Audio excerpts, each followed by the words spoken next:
i7 ગુજરાતનો અવાજ। નમસ્કાર દર્શક મિત્રો, i7 ન્યૂઝ ગુજરાતીની સાથે હું છું આપની સાથે પાયલ બામભણિયા। તો જોઈએ આજના મહત્વના સમાચાર।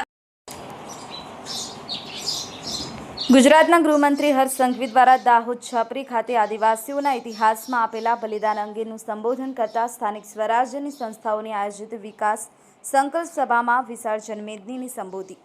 મળતી માહિતી મુજબ દાહોદ જિલ્લામાં તારીખ 16/4/2026ના રોજ કલમની બાજુમાં પાર્ટી પ્લોટ ખાતે સ્થાનિક સ્વરાજની ચૂંટણીની આ પ્રથમ બેઠક યોજી અને ભારતીય જનતા પાર્ટીની જંગી બહુમતીથી વિજય વિશ્વાસ બનાવવા માટે ઝાલોદ, દાહોદ અને ગરબાડા તાલુકાની વિકાસ સંકલ્પ સભામાં ત્રણેય તાલુકાઓને મોટી સંખ્યામાં લોકો જોડાયા હતા અને ગુજરાત રાજ્યના ગૃહમંત્રી હર્ષ સંઘવી દ્વારા એક વિશાળ જનમેદનીને સંબોધી અને ભારતીય જનતા પાર્ટીને પ્રચંડ વિજય આપવા આહ્વાન કર્યું હતું।